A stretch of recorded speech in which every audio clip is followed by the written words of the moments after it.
எல்லாருமே வந்து பார்த்தாங்க. நல்லா இருக்குதுங்க பல்லு கட்டினது. அப்படியே எவ்வளோ காஸ்ட் ஆச்சு, எப்படி இருந்துச்சு என்ன கேட்டாங்க.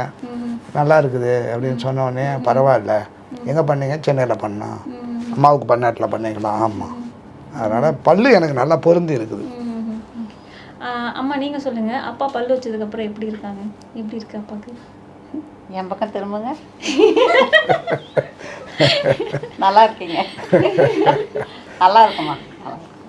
கெஸ்ட் வந்திருந்தாங்க இவங்களை பார்க்கறதுக்கு. அவங்களே நல்லா இருக்கு, பழைய முகம் மாதிரியே இருக்கு. டாக்டர் சொன்னாங்க, நீங்கள் வந்து பர்மனெண்ட் பல்லில் எது செஞ்சுறதுனாலும் ஆல்ட்ரேஷன் பண்ணுறதுனா பண்ணிக்கலாம், ஆனால் ஜென்ஸுக்கு இப்படி தான் இருக்கணும், இதுக்கு மேலே சின்னதாக வச்சா எடுபடாதுன்னு சொன்னாங்க. நான் நல்லா இருக்கு, நேச்சுரலாக இருக்க மாதிரி தான் இருக்குது, நல்லா இருக்கு. ஆமாம், நீங்கள் சொல்லுங்கள். நீங்கள் வந்து இந்த இம்ப்ளான்ட்டு, இந்த ஃபிக்ஸட் பல் முழுசாக வந்து உங்களுக்கு பண்ணியிருக்கோம். 1 வருஷமாக அந்த பல் வந்து உங்கள் வாயில் இருக்குது. எப்படி இருக்குது இந்த இம்ப்ளான்ட்டும் பல்லும்? அது எந்த விதமான தொந்தரவும் எனக்கு தெரியல. நேச்சுரலாக நம்ம ஒரிஜினலாக இருக்கிற மாதிரி தான் இருக்குது. எந்த ஒரு வலியோ அதுவோ இதுவோ எதுவுமே இல்லை, நல்லா இருக்கு.